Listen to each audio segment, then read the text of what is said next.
Okay, guys, I think that last lecture turned out a little bit better. So I'm gonna try to do the same kind of format here. So what do I got here? I got Buddha, okay? I got boredom. I got swinging, climbing, falling, nirvana, the Bodhi tree. I've got vines. I've got sleeping. I've got dangling.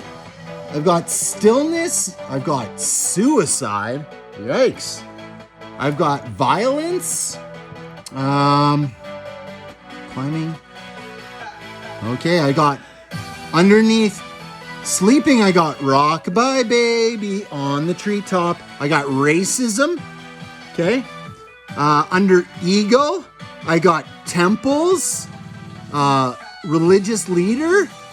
I got prince. Okay.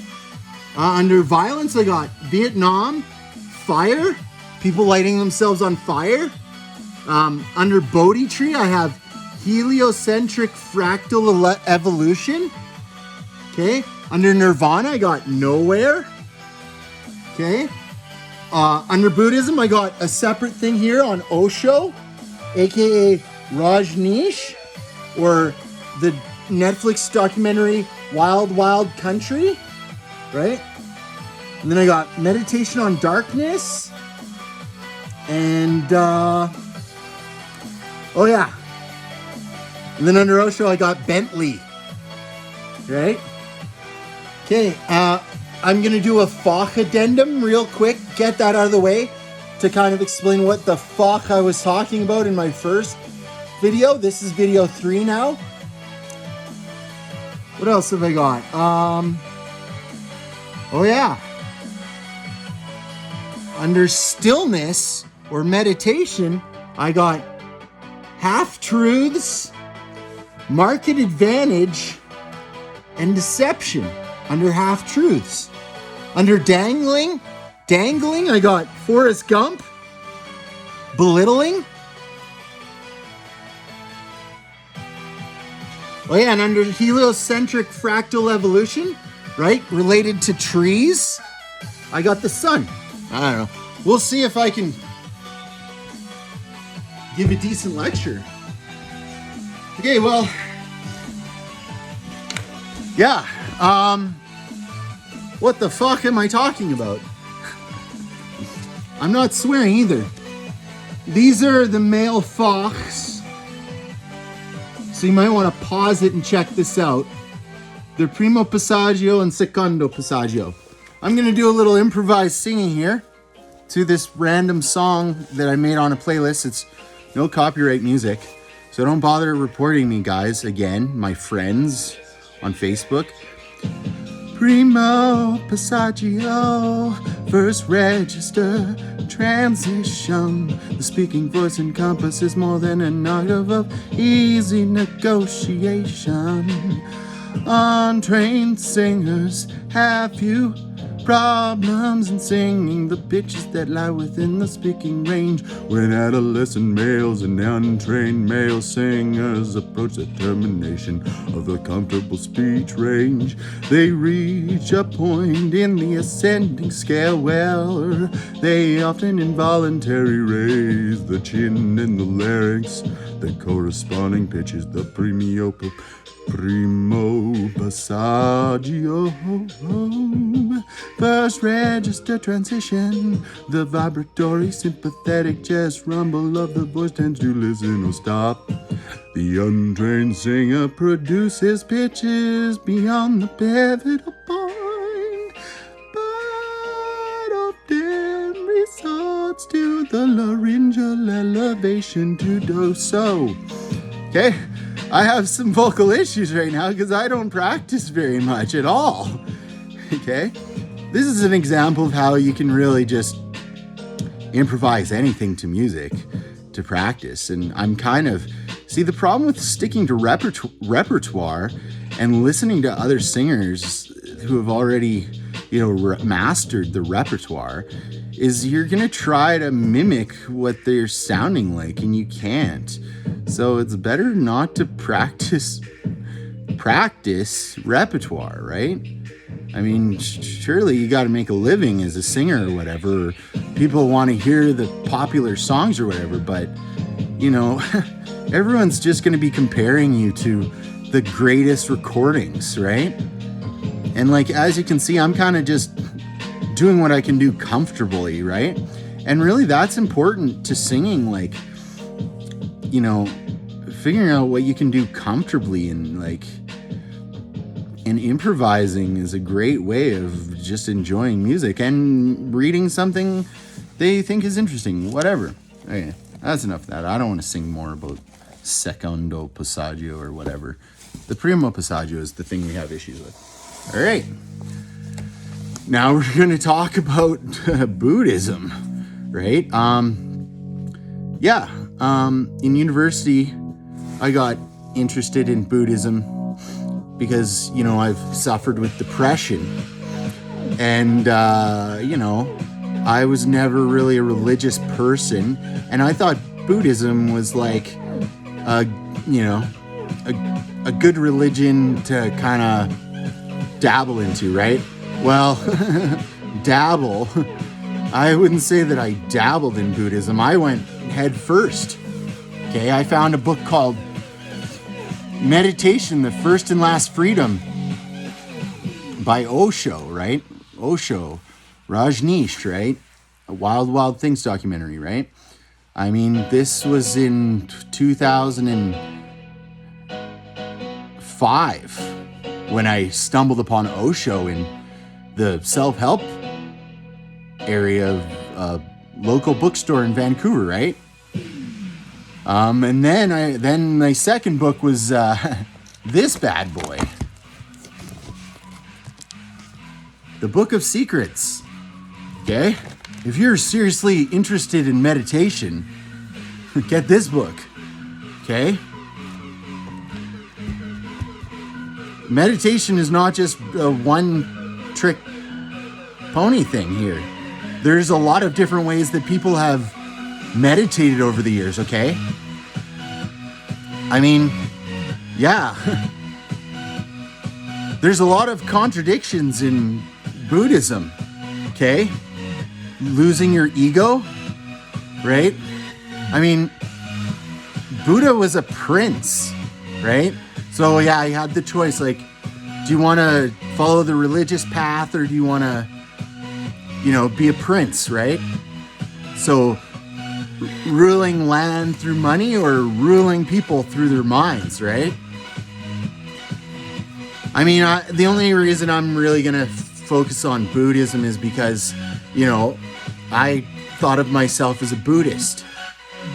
My name is Buddhist, not intentionally, right? My mom just named me after my dad's best friend, or my dad, they named me together probably, I don't know. Dana, or Dana, is the Buddhist meditation or practice of generosity, right? I thought that was kind of cool. Also, Dana is spelt in Canada backwards, right? And like the way I capitalize the A and the C is to symbolize alternating current, right? Which was invented by Nikola Tesla, right? Nikola Tesla wasn't a genius. He had like a 136 IQ, right? I have like I think he had like 133. I have like a 136 IQ, so I'm not even a genius, right? But I'm super creative, right? Nikola Tesla was super creative, right? He did weird things, like he, you know, mimicked Leonardo da Vinci's sleeping habits, the 4-20 rule, right? 4 hours of sleep, 4 hours of being awake, 20 minutes of being asleep. Silly stuff like that. I don't practice that stuff. You can't live that way, right? So, when I was at UBC, you know, I was pretty, getting pretty depressed and stuff. So I was like, felt lost. What am I? Who am I? What should I do? Well, I picked up this book. And, I mean, there's a huge disclaimer by OSHO, right? There's like, don't tamper with these meditations. It's super dangerous. Like, whatever. I tampered with them. It was not a good idea. His meditation on darkness was like, put yourself in a dark room and sit there. I took it to the next level.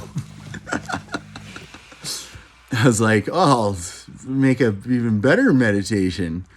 I'll, make absolutely no light in my bathroom, fill the bathtub with salt water so I float in it,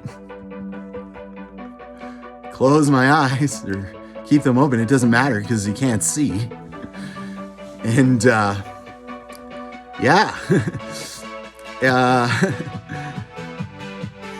the experience was not so good, right? I mean, I, as a child, was very afraid of the dark. And it reminds me of that scene in Star Wars where Luke or Rey, whichever Star Wars film you want to talk about, goes into the dark cave and faces their demons, right? Yeah, I went in there and I found some nirvana or nowhere. Nirvana just means nowhere. That's the literal translation. A couple times or something.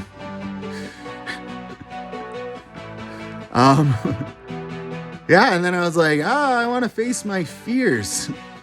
Well, man, if you're in a dark room for a long enough period of time, and you start thinking about your fears, man, you can really, it didn't go so well. I ended up seeing a psychiatrist, and they're like, oh, yeah, you're bipolar. Okay. I was mostly just afraid to go to sleep after that. I lived by myself in a basement suite, a dungy, dank basement suite. I don't know. Talking to a psychiatrist and someone saying, oh, you're bipolar, kind of helped me out a bit. It was like, oh, okay. So I have nothing to be afraid of. I'm just crazy. Thanks. Well, I mean, there's a lot of interesting, meditations in here, but I don't know. Meditation seems like a lot of contradictions. I mean, like, are humans meant to just sit around and, like, not talk and not move? Seems like if human beings were doing that all the time, they'd make them pretty vulnerable. And I mean, like, meditation, like, it sounds like sleeping with your eyes closed. Like, don't we sleep enough? And like, thinking back after my understanding of evolution through dance and all the stuff I talked about in the last video 2, I'm like thinking like, oh man, this is BS. Like, Buddha sat under a tree for like how many days? Like, no, he didn't sit under a tree and not move for how many days? Like, he had to eat. He had to drink. Like, he actually had to move. Like, have you tried sitting still for like an hour? Like, your limbs fall asleep. Like, you may actually lose a limb by not moving and putting pressure on a point for too long. Like, he was sitting on a tree. I mean, have you actually sat next to a tree? It's not that, it's pretty comfortable. I mean, if you sit kind of like at the bottom, I can see that. I have sat under a tree once like that, thinking about Buddha or whatever, and I think, oh, this is interesting. It made me think a lot about trees and the heliocentric movement of, the solar system and the earth, and that the influence of the sun on the growth of trees, right? And I've done a bit of work with like floral arrangements, and maybe I'll have to make a video on that to explain what I'm talking about. But you see repeating patterns in plants, right? And we see repeating patterns in human beings, right? Like, yeah, every human being has a variation, but they're, to the gist of it, our musculature is the same, blah, blah, blah, blah, blah. And thinking about like evolution of trees and evolution of humans, yeah, we don't grow like trees, like, we move around, right? But like over time, there's patterns in human beings, like in our nervous system and stuff, that are very similar to plants, right? Yeah, and I mean, like, what? Okay, so I'll start showing. Where is that cheat sheet? Oh, there it is.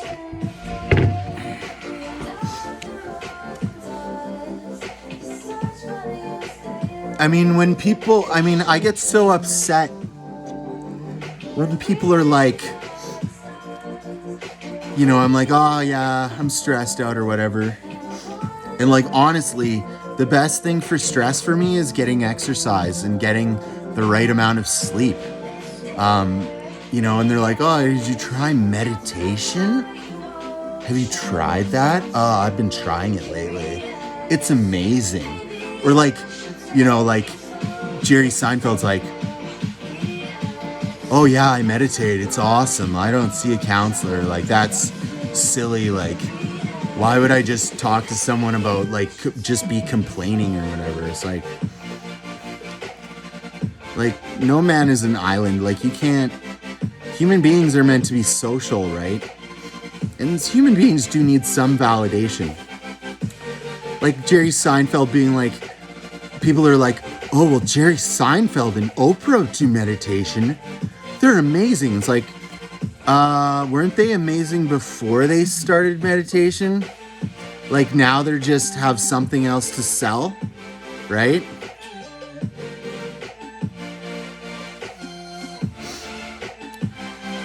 Yeah, so I mean, we can talk about Buddhism as being non-violent. Like, come on. Like, maybe it's less violent than other religions. But think about, Vietnam.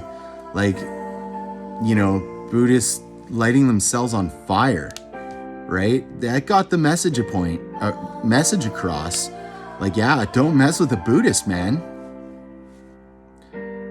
They're courageous. They're violent. They'll be violent if they have to be, right? So violent that they'll inflict pain on themselves, right? There's even a meditation in here where OSHO talks about sects of Buddhism that taught suicide, right? Like, how do you teach suicide? Well, the leader, the guru, would never kill himself, right? But everyone else did, right? It's like, let go of your ego, blah, blah, blah. That's pretty hypocritical, right? To be like, oh, I died in my last lifetime. And, and then I came back to teach you all about it. I mean, prove it. You can't. Okay. Man, like, I hate to, single out Buddhism, but I guess, I just feel like I maybe should only single out something that I've really looked into the most. And there are good things about meditation, right? There is good things about it, right? Yeah, like maybe I should be meditating more, right? But there's other ways to be healthy as a human being, and like ways that we've evolved to be healthy, right? Eating plants in our region, like eating animals in our region, getting exercise, like. So, I have the note about sleeping, right? And like Rockabye Baby. People are like, what does that have to do with anything? Okay. Rockabye Baby is probably one of the most racist children's songs out there.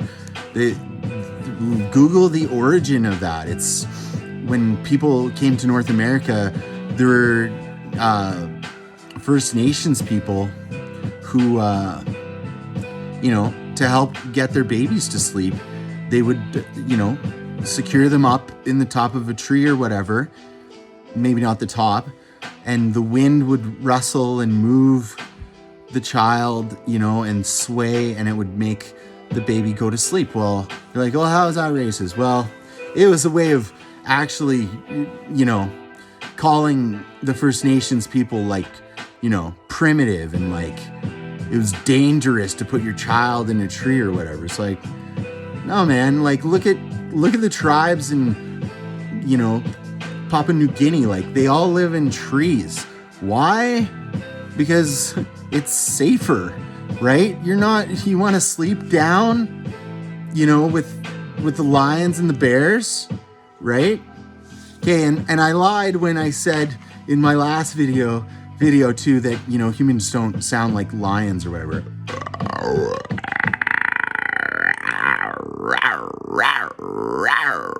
Right? That's an inhalated fricative or inhalated glottal, right? Think about Eddie Murphy. That's how I laugh, right? People think it's weird. It's not weird at all. It's perfectly normal. You're inhalating while you're, all your vocal apparatuses are relaxed. I think it's endearing.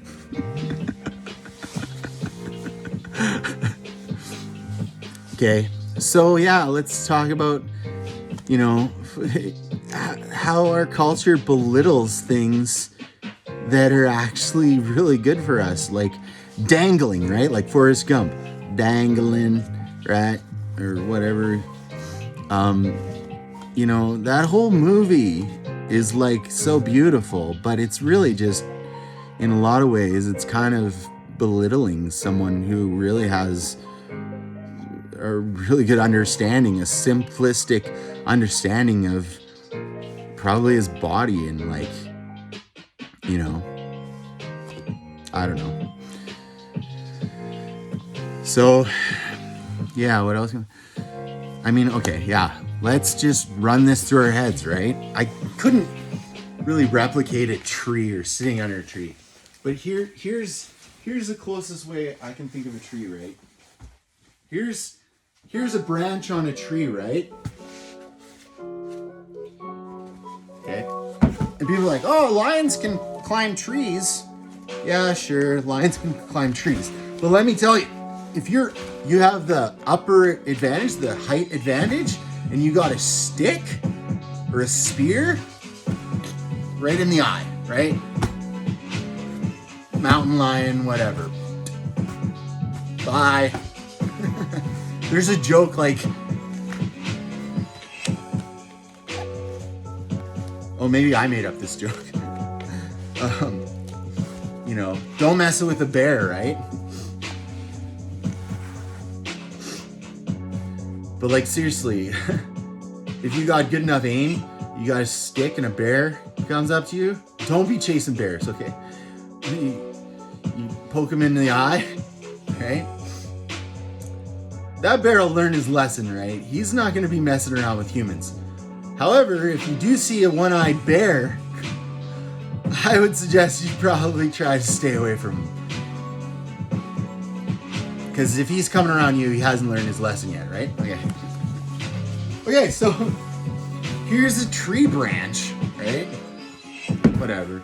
I'm not going to create a tree branch here. It's just a waste of my time. You get the point. Oh my God, this is amazing. Oh yeah. This feels so freaking good. Like, I can't even tell you, right? I wish I had this suspended through the air because, whatever, right? This is what a chiropractor tells you to do, right? Roll this, get on your side, blah, blah, blah, yada, yada, yada. Do this. This is amazing. This is better than any massage you're gonna get, okay? I don't want to knock massage therapists because they're probably great too, but it's COVID, okay? Like, you don't need to go see, oh man, so many people are losing their source of income right now. It's really brutal, right? You can sit on here, right? Oh, yeah. Oh, so good. Like, it's phenomenal, right? You can bring it out here, right? Go like that. Oh, like it feels so amazing, right? Okay, here's another. This is 14-2 electrical wire, right? Dangling.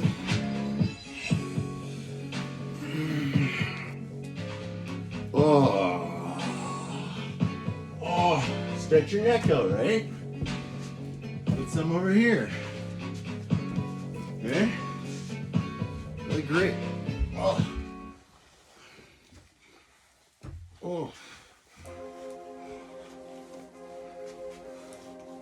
You get the point. I mean, you can do lots of things. Here's another thing you can do, right?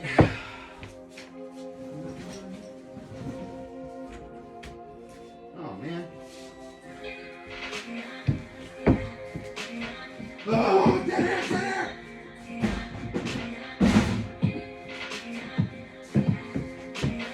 Okay, I'll just say this. So, say you don't have weights or whatever, right? You got lots of garbage bags, or not even garbage bags, but grocery bags, right? Grocery bags can simulate vines. How so? Like, not from pulling or whatever, but I mean, you can put some rice in a grocery bag and, you